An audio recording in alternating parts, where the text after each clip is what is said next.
unaware that the woman he just called a worthless failure was actually the secret owner of his entire company. John laughed as he raised his glass at the Christmas dinner table. He thought he had won. He thought he was safe. He thought his lies would stay hidden forever. Hello friends, welcome to our story. Before we start, please like this video and subscribe to the channel. Also, tell us in the comments where you are watching from: New York, London, maybe South Africa or Jamaica. We want to know. The room was warm and bright, filled with the soft glow of twinkling Christmas lights wrapped around a big green tree in the corner. The air smelled like fresh pine needles mixed with the sweet scent of roasted turkey and cinnamon pies cooling on the kitchen counter. Laughter echoed from the family gathered around the long wooden table: John's parents, his two sisters with their husbands, his young nephews running around with toy cars, and even a few cousins who had flown in for the holiday. Everyone was in red and green sweaters, smiling faces lit by the candles flickering in the center. Christmas carols played softly from a speaker in the living room, singing about joy and peace on earth. But under all that happy noise, there was a storm coming. John sat at the head of the table, looking so proud. He was a tall man with dark hair turning gray at the sides, wearing a sharp black suit that made him feel like the king of the family. His new wife, the one he married just a year ago, a young model named Lisa, sat next to him, her blonde hair perfect, her red dress tight and shiny.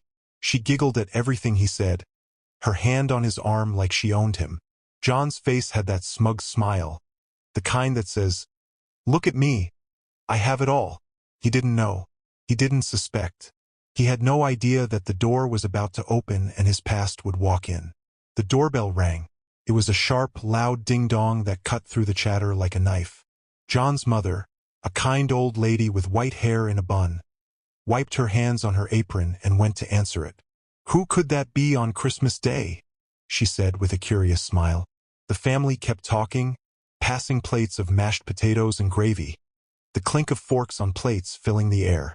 Then, the door opened, and a cold wind blew in from outside, carrying snowflakes that melted on the warm floor. In walked Sarah. Oh, Sarah. She looked different now. Stronger, more beautiful than ever. Her long brown hair was styled in soft waves, her makeup perfect, hiding the scars of pain she carried inside. She wore a simple black coat over a red dress that hugged her figure, and her eyes, those deep brown eyes, burned with a fire that could melt steel. In her arms, she held a little boy, about 4 years old, with curly hair and big eyes just like his father's. The boy clung to her, his small hands around her neck, looking shy at all the people. The room went quiet. Forks stopped moving. Laughter died. Everyone stared. John's face turned white as a ghost.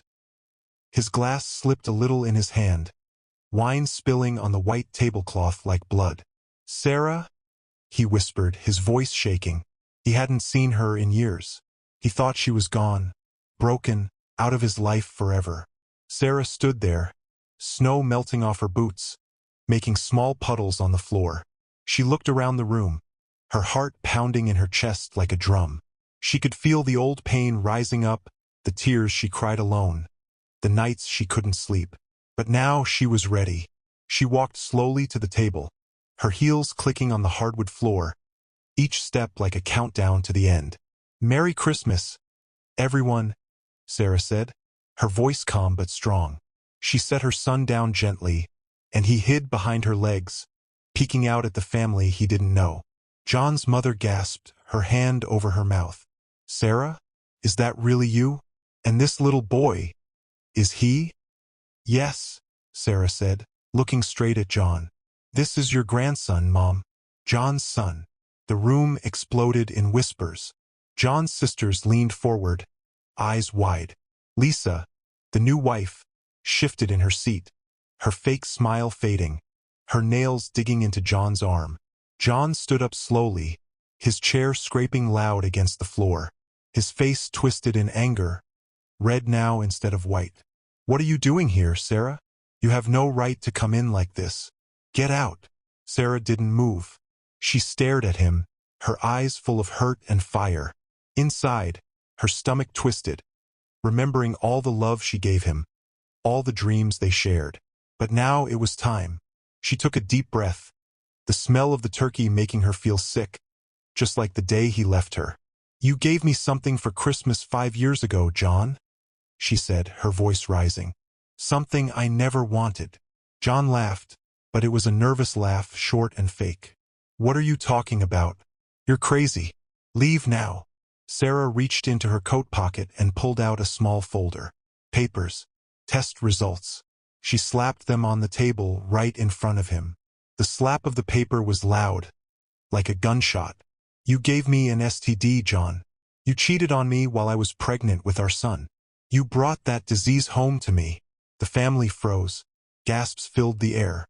John's father dropped his fork, the metal clanging on the plate. His mother started to cry, soft sobs that broke the silence. The nephews stopped playing, sensing something bad. John's eyes went wide, panic in them. He grabbed the papers, crumpling them. "Lies. All lies. You're just jealous because I left you. You were nothing but baggage." That's when it happened. Sarah's hand flew up, fast and hard. She slapped him across the face. The sound was sharp, crack, echoing in the room like thunder. John's head snapped to the side, a red mark blooming on his cheek. He stumbled back, touching his face, shock in his eyes. The family screamed.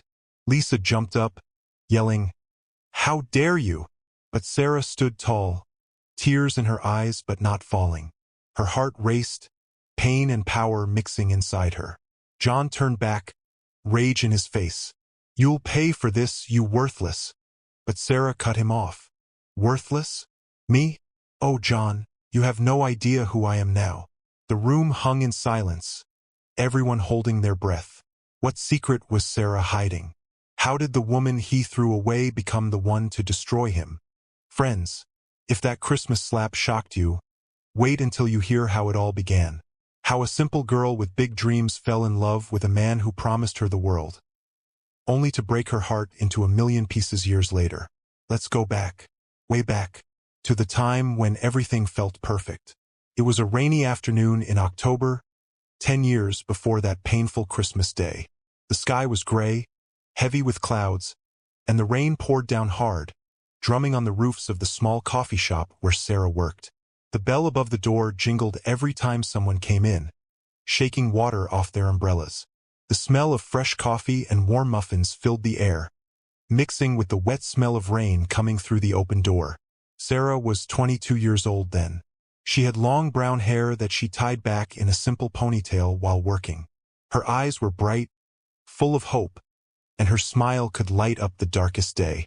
She wore a green apron over her jeans and white shirt, moving fast between tables, taking orders, wiping spills. Her hands were always busy, but her heart was dreaming. She wanted to be a designer one day, clothes, houses, anything beautiful. She had sketchbooks full of ideas hidden under her bed. That day, the door jingled again, and in walked John. He was 25, tall, with dark hair that fell over his forehead and a shy smile that made girls look twice. He wore a cheap suit that was a little too big, carrying a folder of papers. He looked nervous, like he was trying hard to seem important. He had just started his own small tech company, nothing big, just him and two friends in a tiny office. He dreamed of being rich, of building something huge. But right then, he had no money, no big clients, just big hopes. John shook the rain off his jacket and looked around for a table. His eyes landed on Sarah. She was laughing with a customer, handing them a hot chocolate with extra cream. Something about her smile stopped him. He forgot about the rain, forgot about his failed meeting that morning. He just stood there, staring. Sarah noticed him.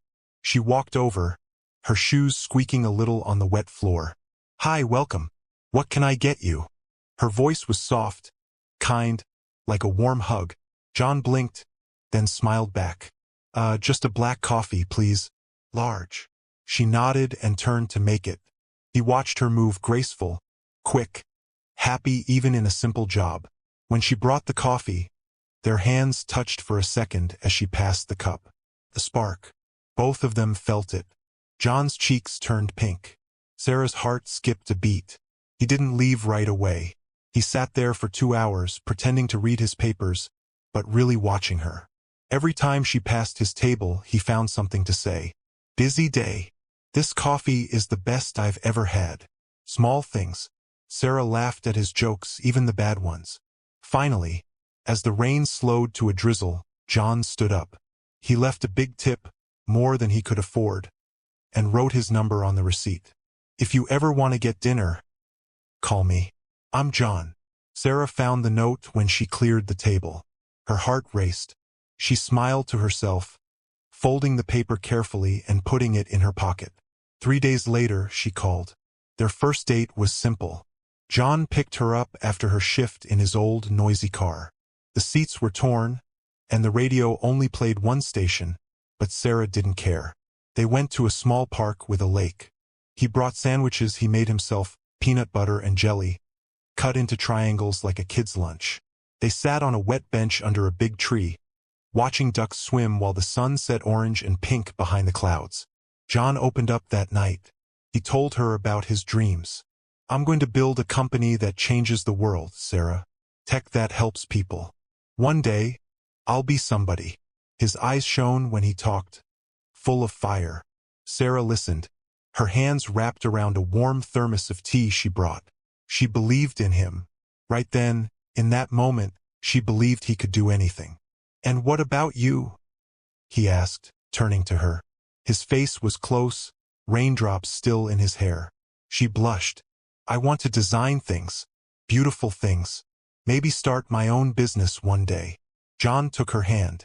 It was cold from the evening air, but his was warm. You will, he said. You're special, Sarah. I can see it. That night he walked her home. They stood under the streetlight outside her tiny apartment. The light made shadows on their faces. John leaned in slowly, nervously. Their first kiss was soft, sweet, tasting like peanut butter and hope. Sarah's heart felt like it would burst. She had never felt this way before, safe, wanted, full of dreams. From that day, they were together all the time. John would wait for her after work, bringing flowers he picked from the park because he couldn't afford real ones. Sarah would sit with him in his tiny office late at night, helping him write emails to clients, making logos on her laptop even though she was tired from her shift. They laughed a lot. They danced in the kitchen to old songs on the radio while making cheap pasta dinners. John would spin her around, her laughter filling the small rooms. He called her my lucky charm. She called him my future. 6 months later, on a sunny spring day, John got down on one knee in the same park by the lake. He had saved for weeks to buy a small ring, just a thin silver band with a tiny diamond. His hands shook as he held it up. Sarah, you make me believe I can do anything.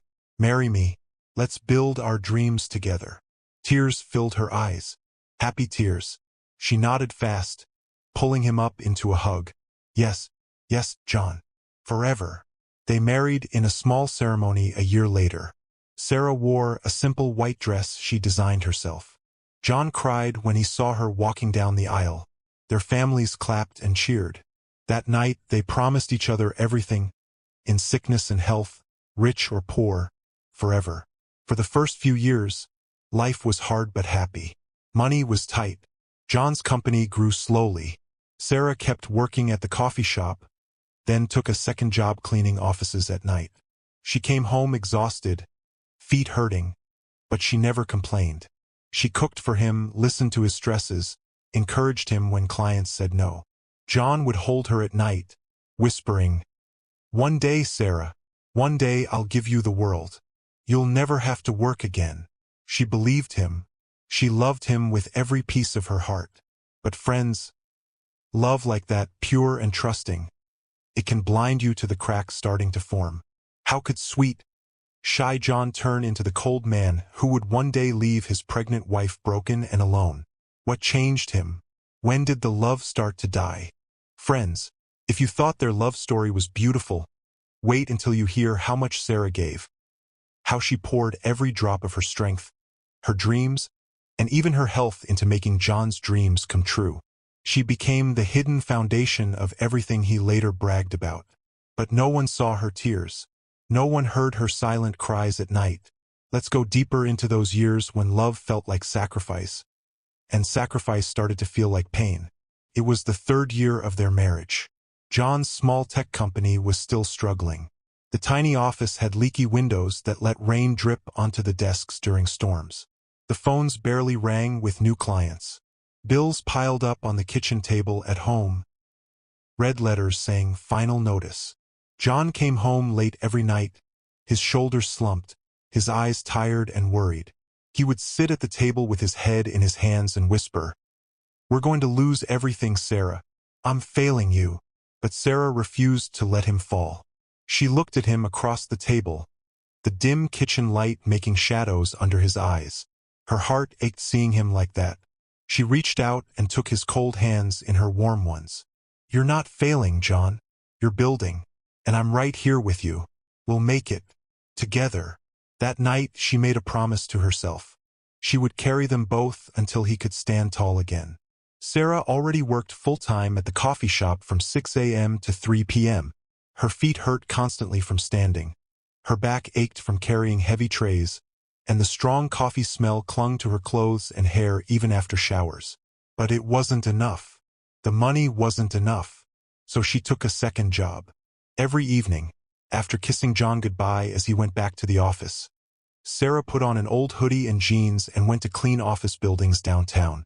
She pushed heavy vacuum cleaners across carpeted floors that seemed never-ending. She scrubbed toilets that smelled of bleach and sickness. She wiped dusty desks where strangers worked all day.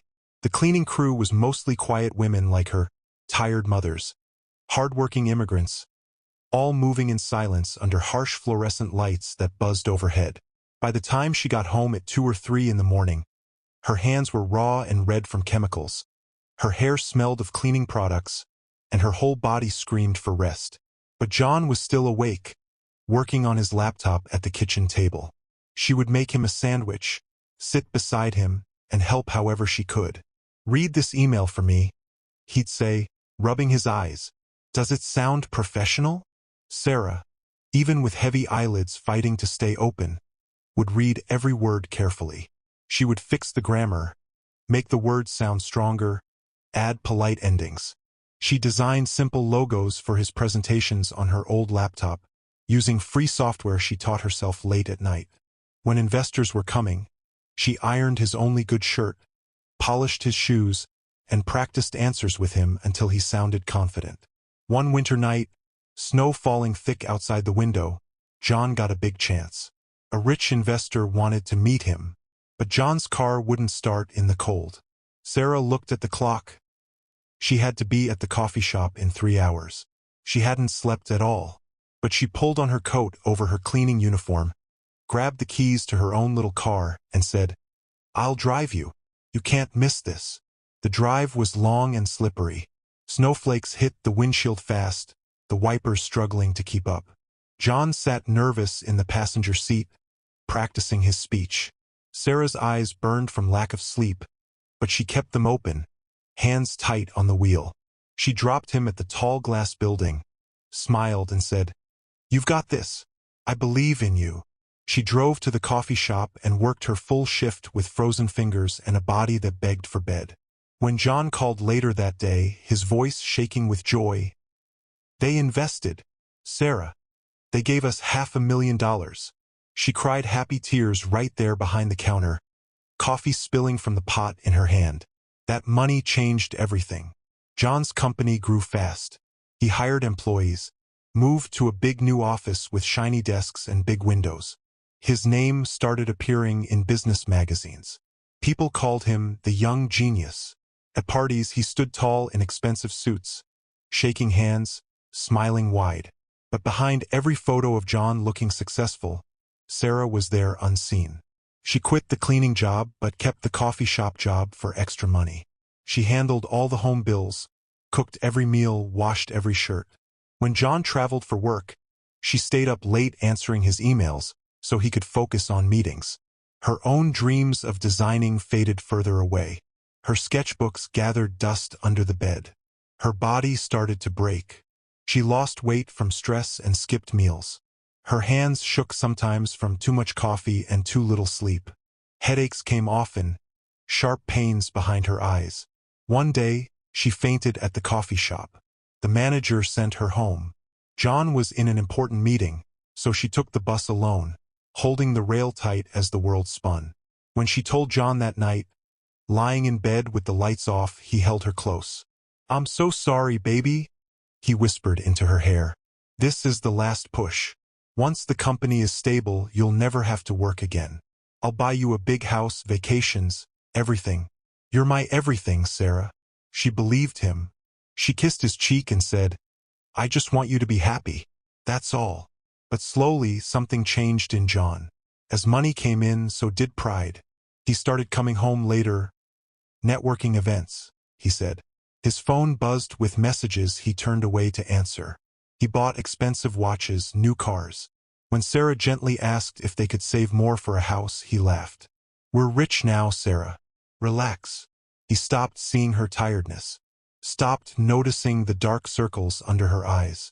Stopped thanking her for the quiet ways she still held everything together. One night, Sarah found a fancy restaurant receipt in his jacket pocket, dinner for two, over $400. Her heart sank. They never went to places like that together anymore. When she asked, he got angry. "It was business. Stop checking my pockets like I'm a criminal." She cried alone in the bathroom that night, the shower running to hide the sound. Her reflection in the mirror looked older, thinner, sadder. But she wiped her tears and told herself, "He's stressed. He loves me. It will get better." Friends, that was the beginning of the crack. The slow poison of success that made John forget the woman who carried him through the storm. How much more could Sarah give before there was nothing left of her? And when the day came that she needed him most, would he finally see her sacrifice? Or would he throw it all away for someone shiny and new? Friends, just when Sarah thought the worst was over, just when she believed all her sacrifices were finally going to pay off with the family she dreamed of, life gave her the sweetest gift and the deepest pain at the same time. This is the chapter where hope and heartbreak live in the same breath. Hold on tight, because this one will hurt your heart. It started with a tiny white stick on the bathroom counter. Sarah had been feeling strange for weeks. Tired more than usual, bone-deep tired, that made her fall asleep on the couch while folding laundry. Her stomach turned at the smell of coffee, the very thing she used to love. She missed her period twice, but she told herself it was stress. They had been trying for a baby for over a year, and every negative test had left her crying quietly in the shower. That morning, John had already left for the office early, kissing her forehead as she pretended to still be asleep. She waited until the front door clicked shut, then dragged herself to the drugstore on the corner. Her hands shook as she paid for the pregnancy test, hiding it in her purse like a secret treasure. Back home, she sat on the cold bathroom floor, waiting those endless 3 minutes. The tiles felt hard against her legs. Her heart beat so loud she could hear it in her ears. When the 2 pink lines appeared, clear and strong, she gasped. Tears came instantly, happy, shocked tears that rolled down her cheeks and dripped onto the test in her hand. "I'm pregnant," she whispered to the empty bathroom. "We're having a baby."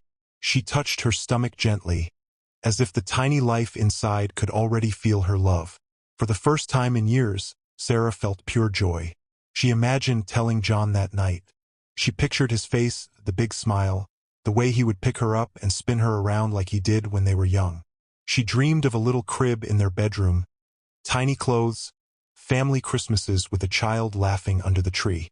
All the pain of the hard years melted away in that moment. She spent the day floating. She made John's favorite dinner, lasagna with extra cheese, humming old love songs while the sauce bubbled on the stove. She wrapped the pregnancy test in a small blue gift box with a note that said, "Daddy, we can't wait to meet you." When John came home that evening, he looked tired but happy. The company had just landed a huge new contract. He walked in loosening his tie, smelling like cold winter air and his expensive cologne. "Hey, beautiful," he said, kissing her cheek quickly before heading to the couch with his phone. Sarah's heart raced with excitement. She brought him a beer, then sat beside him, the little blue box hidden behind her back. "I have a surprise for you," she said, her voice shaking with happiness. John looked up from his phone, distracted. Yeah? What is it? She handed him the box. He opened it slowly, frowning at first. Then his eyes widened as he saw the test and read the note. For a second, silence. Sarah watched his face, waiting for the explosion of joy. Instead, he smiled. A small smile, not the big, teary one she dreamed of. Wow, he said. A baby. That's great. Sarah's heart sank a little, but she pushed it away. Great? John, it's amazing. We're going to be parents. He pulled her into a hug, but it felt quick, like he was in a hurry. Yeah, babe. Amazing. It's a lot right now with work, but we'll figure it out. That night, they went to bed early. John fell asleep fast, facing away from her. Sarah lay awake, one hand on her still flat stomach, telling the baby in whispers how loved it already was. She told herself John was just shocked. He needed time. He would be excited soon. The next weeks were hard on her body. Morning sickness hit like a wave every day. She threw up in the mornings, pale and shaky, but still went to work at the coffee shop because they needed the money. Her breasts hurt, her back ached more than ever, and smells made her dizzy. But every time she felt the tiredness, she smiled and thought, "This is for our baby." John was busier than ever. The company was growing fast. He traveled more, came home later. Fancy dinners with clients. Parties with investors. He bought new suits, a shiny new watch. When Sarah gently said maybe they should start saving for baby things, he laughed. "Don't worry, Sarah. I'm making real money now. We'll buy everything the kid needs." But something was changing in him.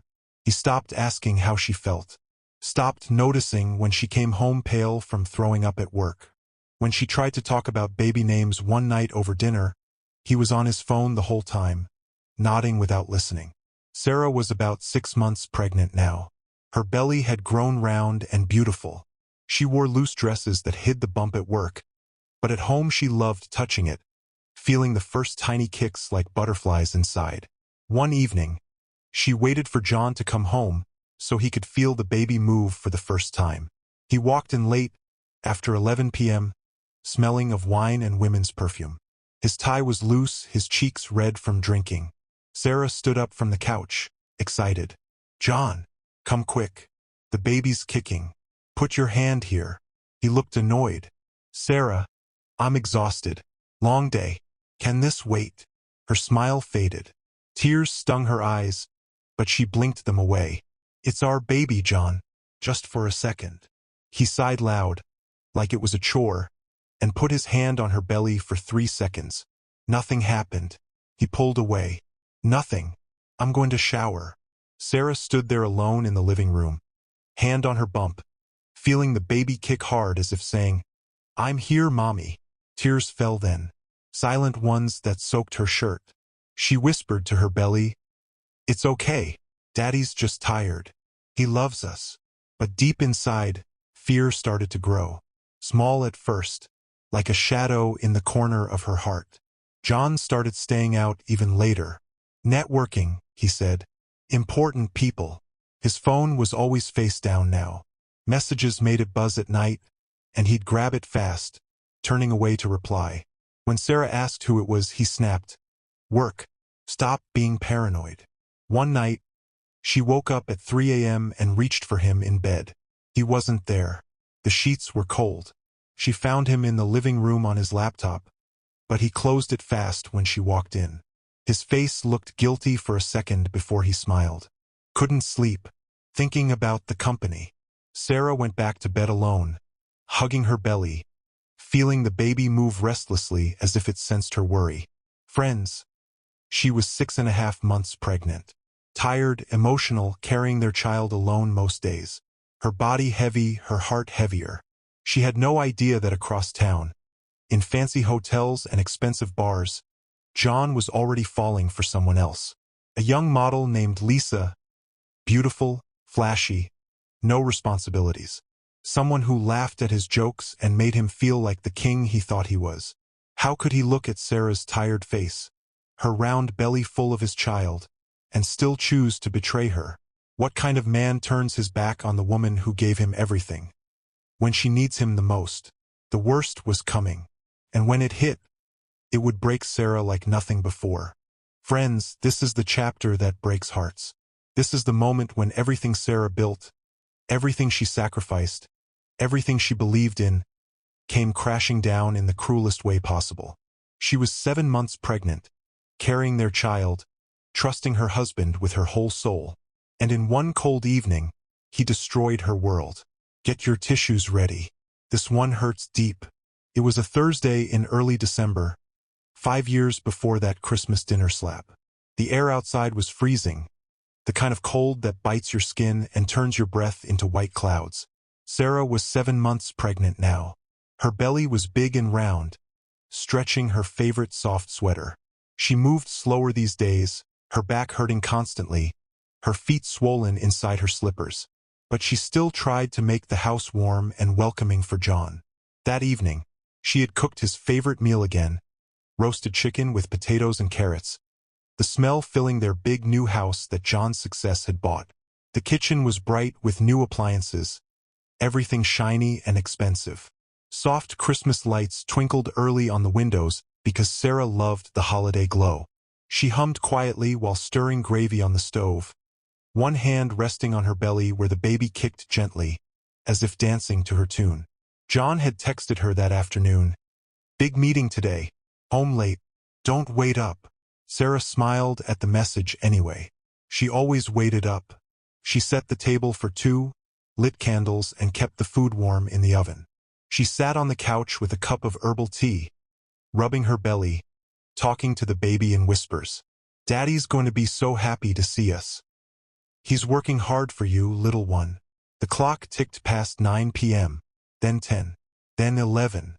At 11:47 p.m., she heard his car in the driveway. The engine roared loud, then cut off. The front door opened with a slam that made her jump. John walked in, but he didn't call out, "I'm home," like he used to. He didn't smile. He looked different. His expensive coat was unbuttoned. His hair messy like fingers had run through it too many times. His cheeks were red from cold or alcohol, Sarah couldn't tell. He carried a strong smell of perfume, sweet and heavy, not hers. Sarah stood up slowly, using the arm of the couch for support. Her heart beat faster. "Hey, honey, you're finally home. I kept dinner warm." John didn't look at her. He threw his keys on the table hard, the metal clanging loud. He walked past her into the living room and poured himself a big glass of whiskey from the new bar cart. The ice cubes clinked sharply. Sarah followed him, worry growing in her chest like a heavy stone. "John, what's wrong? Did the meeting go badly?" He took a long drink, then turned to face her. His eyes were cold, not tired, not stressed, cold, like looking at a stranger. "Sit down, Sarah," he said, his voice flat and hard.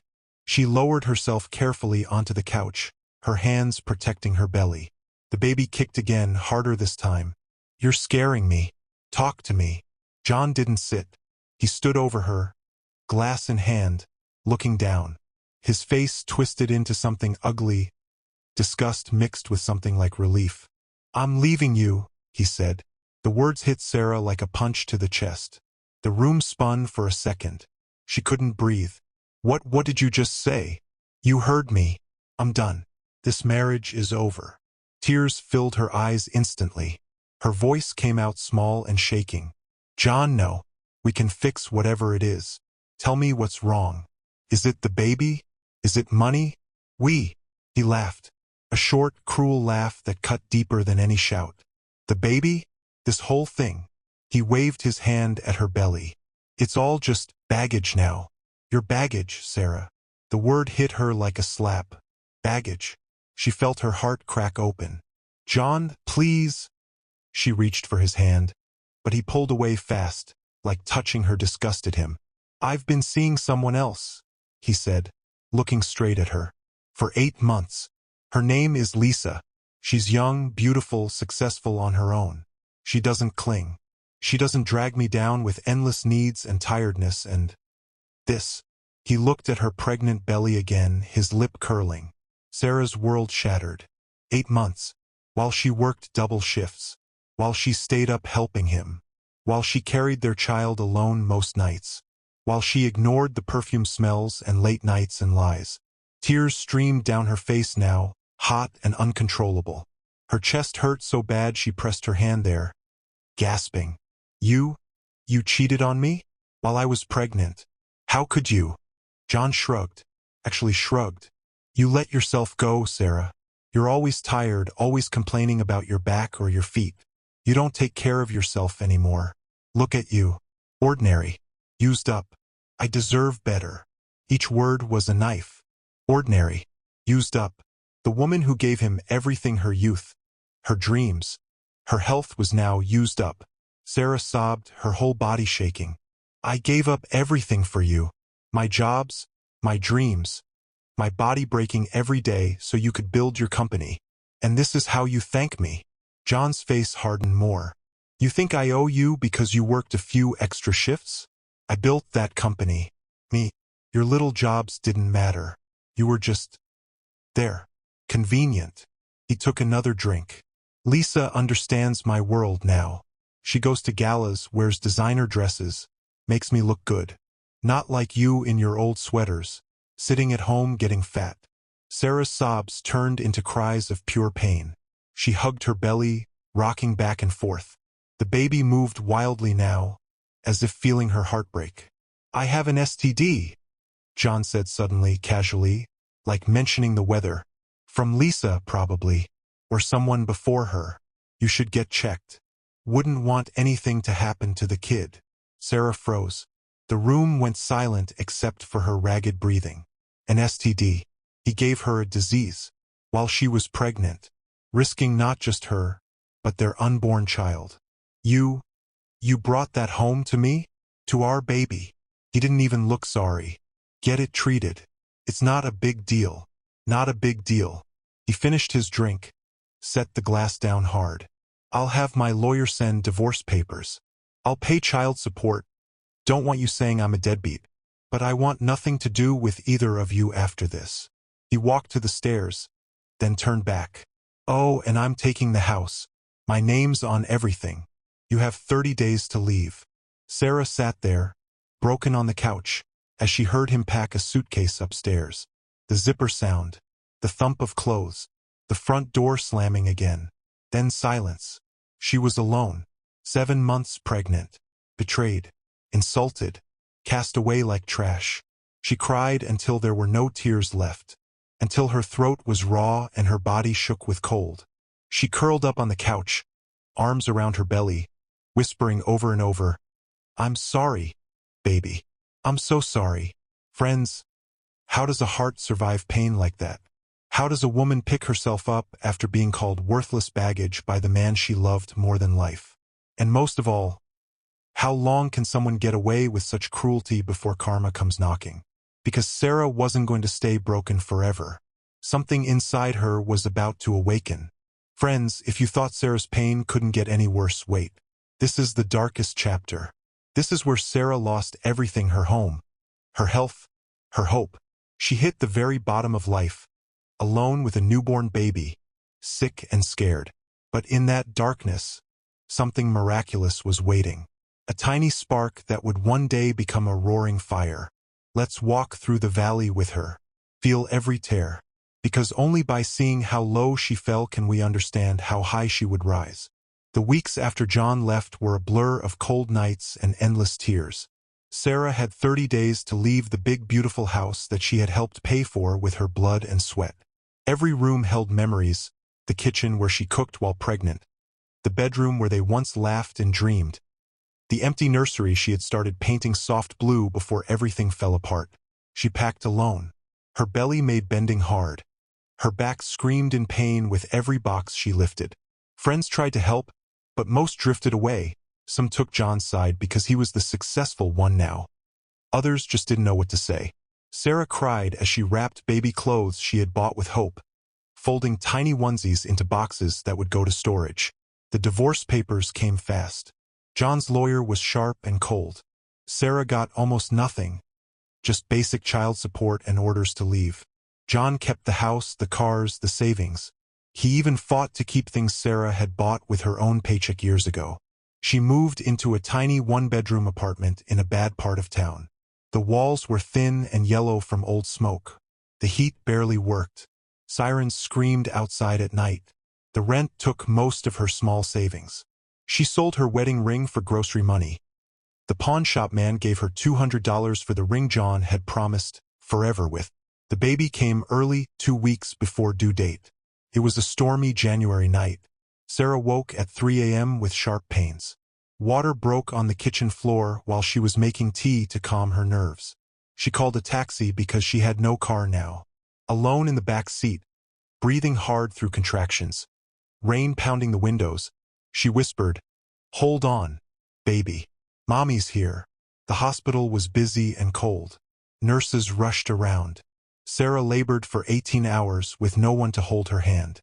She screamed through the pain, sweat soaking her hair, gripping the bed rails until her knuckles turned white. When the doctor said, "Push," she gave everything left in her broken body. At 9:47 p.m., her son was born, a beautiful boy with dark hair and big eyes. He cried loud and strong. The nurse wrapped him in a blanket and placed him on Sarah's chest. In that moment, looking at his tiny face, Sarah cried again, but different tears. Tears of love so deep it hurt. "Hello, my angel," she whispered, kissing his soft forehead. "I'm your mommy. I'll never leave you." She named him Ethan, meaning strong, survivor. But joy was short.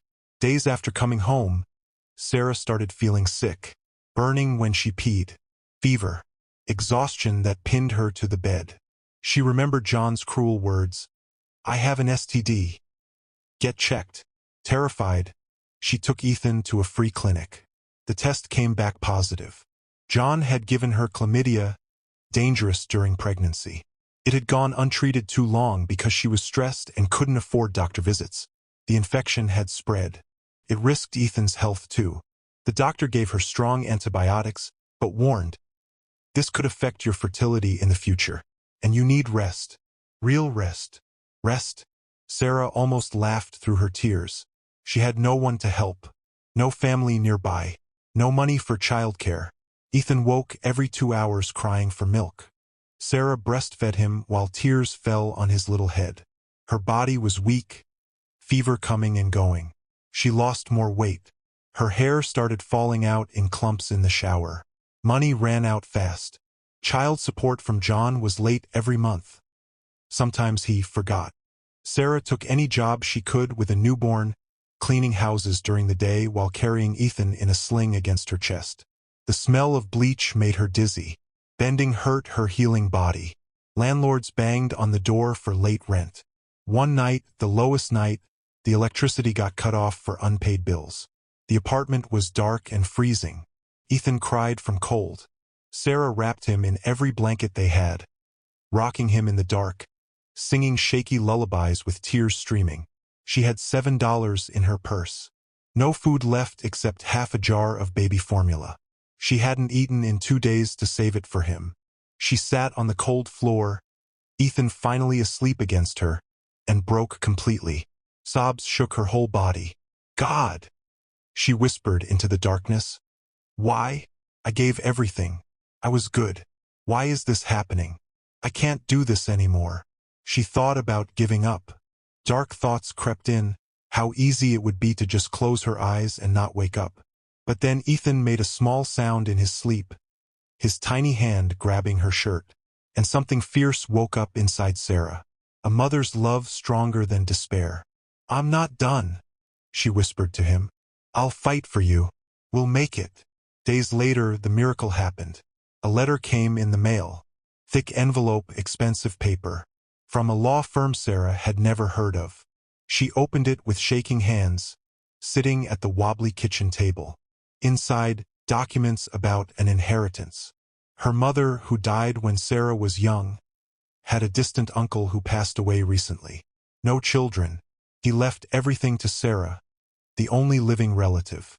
A trust fund, properties, stocks, millions. Sarah stared at the numbers. Her mouth opened, but no sound came.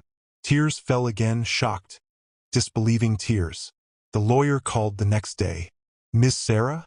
You've inherited over $8 million, plus 2 apartment buildings and a commercial property downtown. Your great-uncle was quiet about his wealth. He followed your life from afar. He wanted you protected." Sarah cried on the phone. The lawyer thought it was grief, but it was hope. Finally, hope. Over the next months, everything changed slowly. Money worries ended. She paid bills, bought healthy food, saw real doctors who fixed her health completely, moved to a safe, warm apartment with sunlight and space for Ethan to play. But Sarah didn't spend wildly. She studied the papers, learned about business quietly at night while Ethan slept. She hired the best financial advisors, but made every decision herself. And something else grew inside her: anger. Not wild rage, but cold, focused fire. She started watching John from afar. He married Lisa quickly, lived flashy, posted pictures online, vacations, parties, new cars. He acted like Sarah and Ethan never existed. But Sarah remembered every word he said. Baggage. Used up. Ordinary. She looked in the mirror one day, holding 1-year-old Ethan on her hip. "We're not ordinary," she told him. "We're survivors. And one day he'll see." Friends, rock bottom wasn't the end for Sarah. It was the beginning. What would she do with this new power? Would she forgive and forget? Or would she build something unstoppable and make sure John felt every ounce of pain he gave her? The phoenix was starting to spread her wings.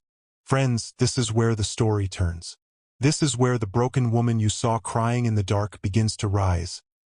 Quietly, carefully, like a phoenix spreading wings no one can see yet. Sarah didn't run out and shout her new power to the world. No, she hid it. She planned. She changed everything about herself while John partied and thought he had won forever. Let's watch her transformation. Feel her strength growing. Because revenge isn't always loud. Sometimes it's silent and deadly. The first thing Sarah did with her inheritance was simple. She disappeared. Not really gone, she moved to a quiet, upscale neighborhood across the city. A beautiful modern apartment with big windows, warm wooden floors, and a small balcony where she could watch the sunrise. No one from her old life knew the address. She changed her phone number, closed her old social media accounts. To John and his family, Sarah and little Ethan simply faded away. But inside those walls, a new Sarah was born. She looked in the mirror one morning. Really looked. Her face was thin from stress. Her eyes had dark circles. Her hair dull and lifeless. She was only 30, but pain had made her look older. John's words echoed. Ordinary. Used up. She touched her reflection, tears in her eyes for a second. Then her jaw tightened. "No more," she whispered. "Never again." The transformation started with her body. Sarah hired the best personal trainer money could buy, a kind woman who came to the apartment 3 times a week. They worked out in the living room while Ethan napped. Push-ups that made her arms shake at first. Weights that left her muscles burning. Runs in the park pushing Ethan's stroller. Cold air filling her lungs. Yoga at night to heal her back and calm her mind. She changed how she ate. Fresh fruits, lean proteins, green juices. No more skipped meals or cheap fast food from hard days. Her body responded slowly. Weight came back in the right places. Curves returned. Strength grew. Her skin glowed from vitamins and water and sleep she finally could afford. The biggest change was her confidence. Every time she lifted heavier, ran farther, held a plank longer, she felt the old Sarah, the strong one who carried John through storms, coming back. But stronger. Next came her appearance. Sarah booked appointments with top stylists. She sat in fancy salons where soft music played and the air smelled of expensive shampoo. They cut her long brown hair into soft layers that framed her face perfectly. Highlights of honey and gold made it shine in the light. Her eyebrows were shaped. Her skin treated with facials that erased years of tiredness. She learned makeup. Not heavy, natural, but perfect. Red lipstick that made her smile powerful. Eyeliner that made her brown eyes look deep and mysterious. When she looked in the mirror now, she saw a beautiful woman staring back. Elegant. Strong. Someone people would notice. Clothes came next. No more old sweaters and jeans. Sarah walked into designer stores with Ethan in a high-end stroller, credit card ready. Tailored dresses that hugged her new figure. Heels that clicked with authority. Jewelry that sparkled quietly, diamonds in her ears. A watch that cost more than John's first car. But the real change was inside. Sarah studied. Every night after Ethan went to bed, she sat at a big desk in her home office, laptop open. She took online courses in business, finance, real estate. She read books about investing, leadership, power. Her great-uncle's inheritance wasn't just money. It was apartment buildings bringing rent every month, stocks growing quietly, commercial property in the city center. She met with lawyers and advisors in secret, learned how companies worked from the inside, how boards voted, how shares could be bought without anyone knowing. And she watched John, not in a crazy way, quietly, through public records, business news, mutual contacts who didn't know her new life. John's company had gone public 2 years after the divorce. Big success. Fancy offices. His face on magazine covers. Young tech millionaire. He married Lisa in a huge wedding Sarah saw pictures of online before she closed those accounts forever. They traveled private jets, beaches, parties with famous people. John never mentioned Ethan. Never sent birthday cards. Child support came late when it came at all. He acted like his old life never happened. Sarah's heart hardened more each time she saw his smug smile online. One day, when Ethan was 3, Sarah stood in her walk-in closet choosing a black dress for a business meeting. Ethan played on the floor with blocks. She looked down at him, his dark hair, his laugh so much like his father's, and felt fire in her chest. "I'm doing this for us," she told him, "so no one ever hurts us again." Over the next year, Sarah built her empire in the shadows. She started a private investment company under a different name, using trusts and lawyers so her real name stayed hidden. She bought shares in John's company quietly, through different accounts, bit by bit. No one noticed. She invested in tech, real estate startups. Her money grew fast because she was smart and patient. She made powerful friends, attended exclusive events under her new professional name, shook hands with CEOs, politicians, investors. They respected her mind, her calm strength. No one connected her to the ordinary ex-wife John sometimes mentioned with a laugh at parties. Physically, she was stunning now. Heads turned when she walked into rooms. Her body strong and toned, her style perfect. But her eyes, those deep brown eyes, carried steel. Inside, the pain was still there. Late at night, she sometimes cried remembering the betrayal, the STD, the cruel words. But she turned pain into fuel. She hired private investigators quietly, gathered proof, texts John sent Lisa while still married to Sarah, emails about hiding money from the divorce, even medical records about the STD he never told her about properly. Everything saved, everything waiting. One evening, for years after the divorce, Sarah stood on her balcony watching the city lights. Ethan slept inside. She wore a silk robe, wine glass in hand, wind in her perfect hair. She whispered to the night, "You thought you broke me, John. You thought I was baggage. But I've been building. And soon, you'll know my name again." Friends, Sarah wasn't the tired, pregnant wife anymore. She was powerful, rich, beautiful, ready. But she stayed hidden, waiting for the perfect moment. What would that moment be? How would she choose to strike first, quietly from the shadows, or loud in front of everyone who once looked down on her? The storm was coming, and John had no idea. Friends, now the real game begins. This is where Sarah stops being the victim and starts being the hunter. For 4 years she built her power in complete silence. No posts, no boasts, no warnings. But behind the scenes, she was moving pieces on the board like a master chess player. John thought he was untouchable, big house, fancy wife, growing company. He had no idea that the woman he called baggage was slowly, quietly buying his world out from under him. This is the cold, calculated first stage of her revenge. Feel the tension, because every secret move brought her closer to the day he would lose everything. Sarah's plan had 2 stages. Stage 1 was silent destruction. Stage 2 would be public. She started with the money. Through her hidden investment company, Sarah kept buying shares in John's tech firm. Not big chunks that would alert anyone. Small purchases through different accounts, different brokers, different countries. She used shell companies with boring names like North Star Holdings or Pacific Growth Fund. No one connected them to her. Month after month, year after year, her ownership grew. 5%, then 12%, then 18%, then 25%. She became the largest single shareholder, bigger than John himself. And still, no one knew. Board members started getting emails from this mysterious investor. Polite, professional, asking questions about spending, about John's huge salary and bonuses, about company jets and parties listed as business expenses. Sarah's lawyers wrote the emails. She approved every word. John laughed them off at first. Some faceless investor thinks they can tell me how to run my company? He bragged at board meetings. But the questions kept coming. Votes started going against him on small things. No more private jet upgrades, no more million-dollar consulting contracts to his friends. He got angry. He got paranoid. But he couldn't find the enemy. At the same time, Sarah gathered the receipts. She hired the best private investigators money could buy. Quiet ones. Expensive ones.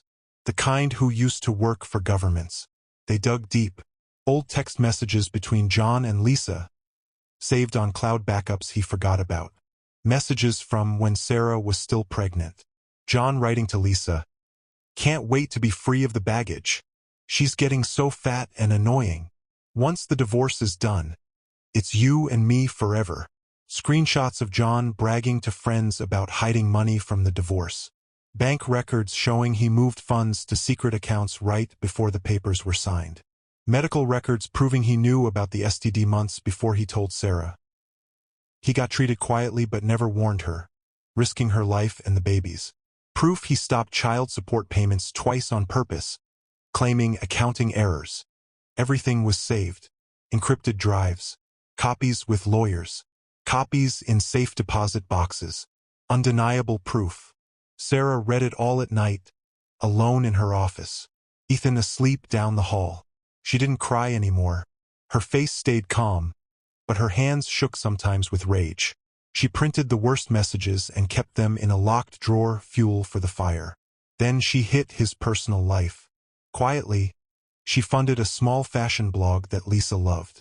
Paid the writer to post subtle articles questioning Lisa's influencer career, pointing out sponsored posts that looked fake, clothes that were clearly gifted but not disclosed.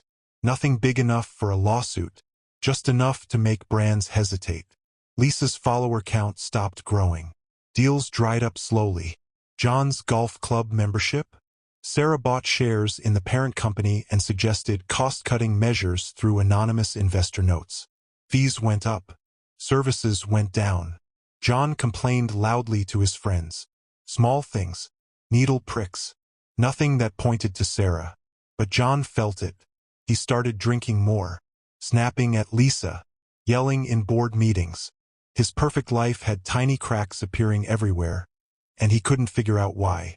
One night, 4.5 years after the divorce, Sarah sat at her desk with a glass of wine. Spread out in front of her were the latest reports. She now owned 38% of John's company, controlling interest. The board was ready to vote on removing him as CEO if the next quarter went bad. And Sarah had quietly made sure a few big clients were thinking of leaving.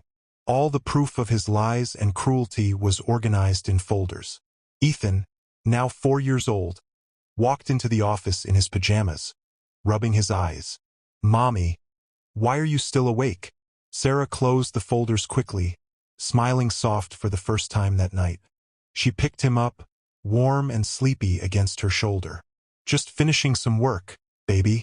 Time for bed." As she tucked him in, reading his favorite story about a brave lion, her mind was clear. Stage 1 was almost complete. John's empire was hers now. He just didn't know it yet. She kissed Ethan's forehead. "Sweet dreams, my strong boy."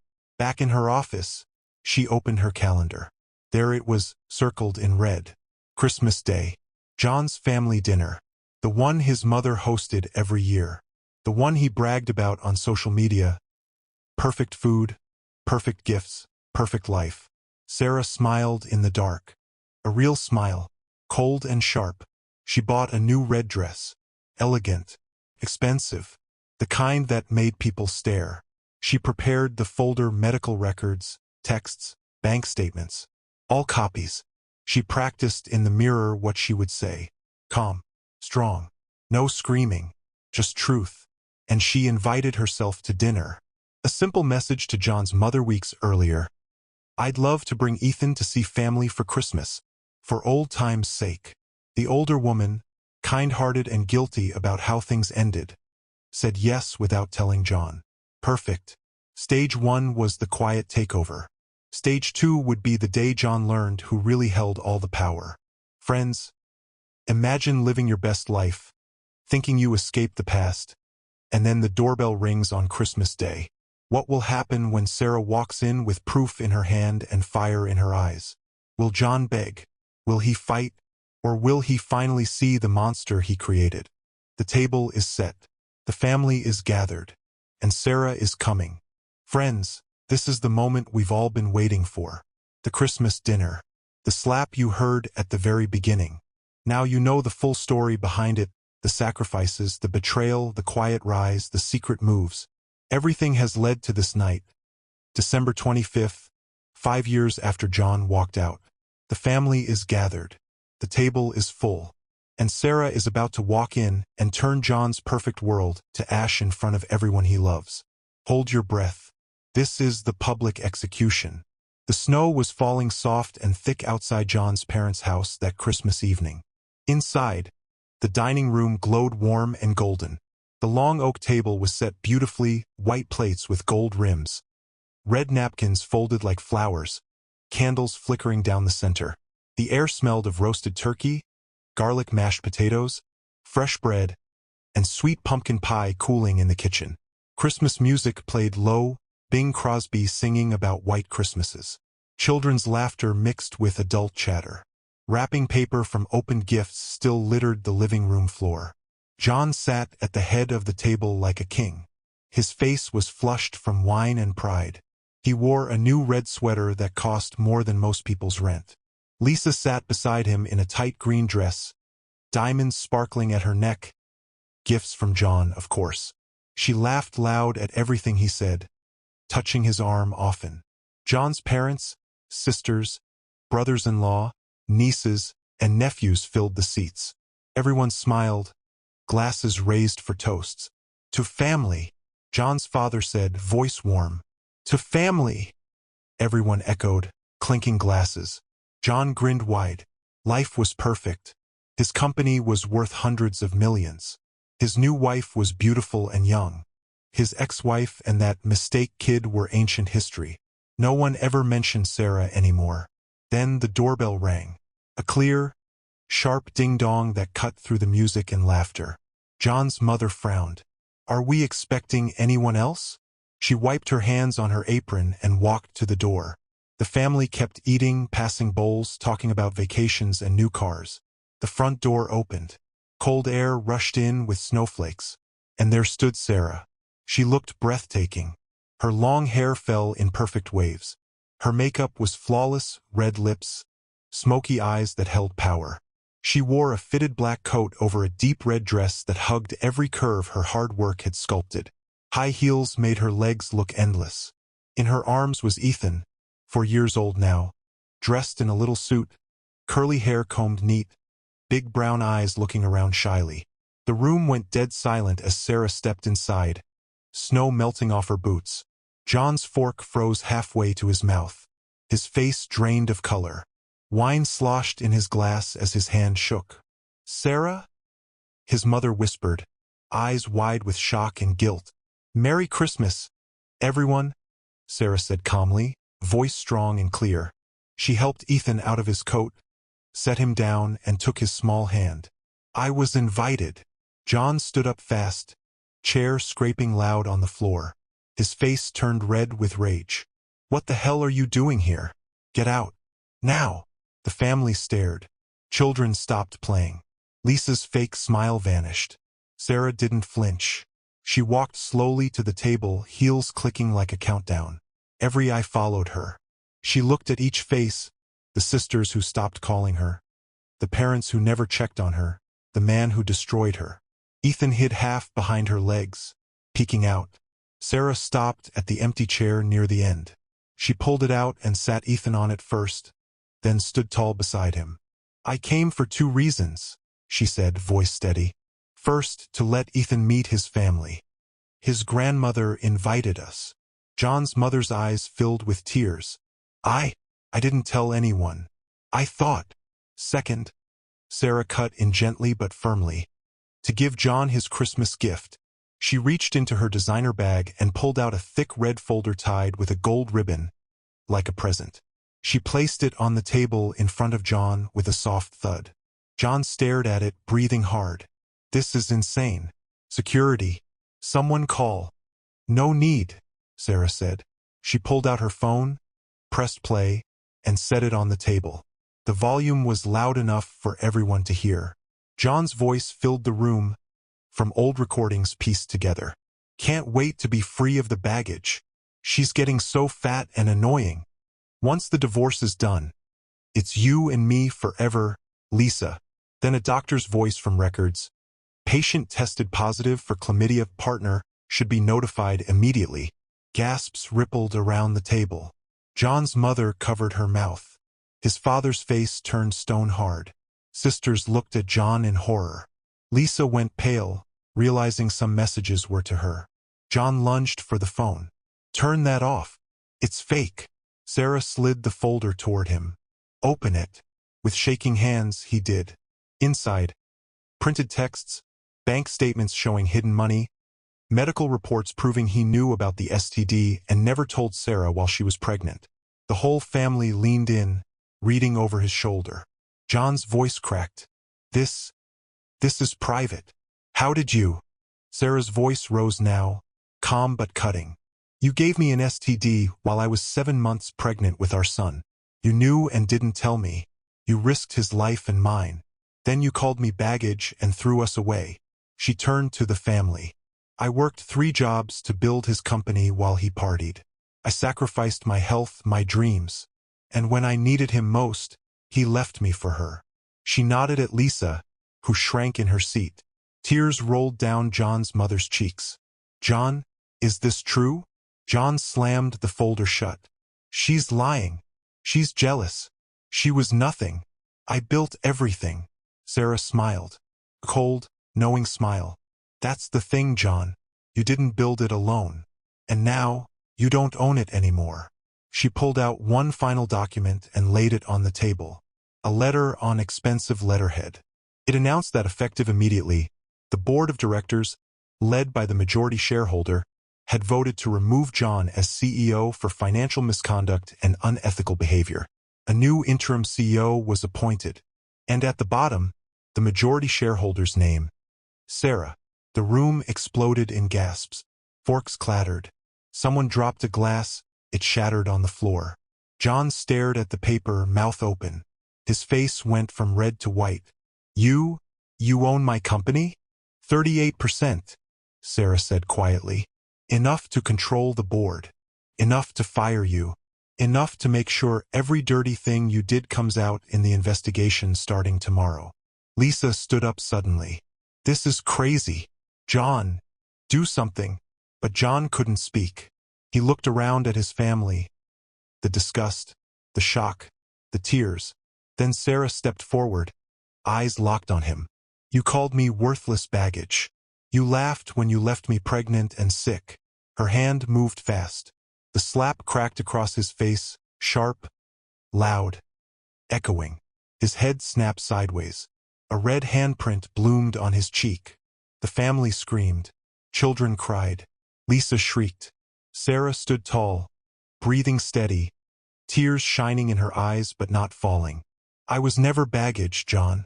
I was the architect of everything you had. And now, you have nothing." She turned to the family. "Merry Christmas. Enjoy your dinner." She took Ethan's hand, kissed his grandmother's wet cheek, and walked out into the snow head high, heels clicking, leaving chaos behind. Friends, the king was dethroned in front of everyone. But the story isn't over yet. What happened to John after that night? And how bright did Sarah's new life shine? We're gonna see it all 5 years later. Friends, we've come to the end of this heartbreaking, empowering tale. That Christmas slap 5 years ago was the turning point. The moment when justice finally caught up to the man who thought he could throw away a good woman and never pay the price. Now, let's jump ahead 5 years to see how the seeds of betrayal and revenge grew into lives forever changed. See the fall of the proud. See the rise of the strong. And remember, every choice has a harvest. It was a quiet autumn afternoon in a small, run-down apartment on the edge of town. The kind of place where the walls were thin, the carpet stained, and the air always smelled faintly of old takeout and damp. John sat alone at a wobbly kitchen table, staring at a half-empty bottle of cheap whiskey. His hair was gray now, unkempt and greasy, falling over a forehead lined with deep wrinkles from endless stress. His once sharp suit was replaced by a faded blue uniform shirt with a name tag that read, John Janitor. His eyes, bloodshot and hollow, looked out the grimy window at nothing. 5 years had stripped him bare. After that Christmas disaster, the board's investigation hit like a hurricane. Sarah's proof of financial tricks, hiding money, fake expenses, insider deals, led to lawsuits. The company's stock tanked. Investors fled. John lost his job, his shares, his reputation. Headlines screamed, Tech CEO exposed in fraud scandal. Friends vanished. Lisa left him within months, packed her bags one night while he begged on his knees, tears streaming down his face. You're worthless now, she said, echoing his own cruel words to Sarah. She took half of what little was left in the divorce, then disappeared with a new rich man. John tried to fight back, hired lawyers with borrowed money, sued Sarah for defamation, but her evidence was ironclad. Courts ruled against him every time. He paid fines that emptied his accounts, sold the big house, the cars, the watches, moved to smaller places, then even smaller. Now, this cramped apartment was all he could afford on a janitor's wage at a local warehouse, mopping floors, emptying trash bins, the same hard work Sarah once did for him. His family, distant now. His parents still loved him, but visits were awkward, full of pitying looks and unspoken blame. His sisters called on holidays, but the conversations were short. You brought this on yourself, John? One said once, her voice tired. No more big family dinners. No more toasts to his success. He spent Christmases alone now, eating microwave meals in front of a flickering TV, remembering the slap that echoed in his nightmares. The worst was the regret. Late at night, when the whiskey burned his throat, John would pull out an old photo, the only one he kept of Sarah and baby Ethan, taken right after the birth. He'd stare at it, tears blurring the image, whispering, I'm sorry, to an empty room. He knew about Ethan's life from afar, a healthy boy, smart and kind, but Sarah blocked all contact. Child support was garnished from his paycheck, but he never saw his son. The boy called another man dad now. John's body had broken too. Years of stress led to health problems, high blood pressure, shaky hands, sleepless nights haunted by what-ifs. He looked in the mirror and saw a shell of the proud man he once was. How did I lose everything? He'd mutter, the silence answering back. Across town, in a beautiful sunlit home on a hill, Sarah's life bloomed like a garden after rain. The house was warm and full of light, big windows overlooking a green yard where Ethan, now 9 years old, played soccer with friends. Laughter filled the air, mixed with the smell of fresh-baked cookies cooling on the counter. Sarah stood in the kitchen, her hair still long and shiny, her body strong from yoga and runs. She wore a simple white blouse and jeans, but everything about her said grace and power. Her eyes sparkled with real joy now, the pain of the past a distant scar. Her company had grown into an empire. Starting with the inheritance, she invested wisely, tech firms, real estate, startups that helped women in business. She sat on boards, gave speeches at conferences, but always under her professional name. No one connected her to the old story unless she chose to share it. Her wealth was quiet, used for good scholarships for single moms, charities for health screenings. But the best part was her family. Ethan was her heart. Tall for his age, with curly hair and a big smile, he ran into the kitchen yelling, "Mom, watch this trick." He kicked a small ball into a makeshift goal, grinning wide. Sarah clapped, pulling him into a hug. "You're amazing, kiddo." He knew a little about his real dad. He wasn't ready to be a family, she explained gently, but it didn't matter. Ethan had everything he needed, and Sarah had love again. His name was Alex, a kind man she met 2 years after the revenge. He was a teacher, with warm brown eyes and a laugh that filled rooms. They met at Ethan's school event. He didn't know her wealth at first, loved her for her strength, her humor, her heart. They married in a small ceremony last year, surrounded by new friends and Ethan as the ring bearer. Alex held her at night, whispering, "You're my everything," and meant it. No games, no betrayal, just real, steady love. Sarah thought of John sometimes, not with hate, but with pity. She had forgiven for her own peace, but never forgotten. It made her stronger. Friends, this story shows us, betrayal may break you, but it doesn't define you. Rise up, build again, and know that justice comes, even if it takes time. As the Bible says in Galatians 6 verse 7, "Do not be deceived. God cannot be mocked. A man reaps what he sows." If this tale touched your heart, please like, subscribe, and share. Tell us in the comments. Have you ever seen karma come full circle? We'll see you in the next story. Goodbye for now.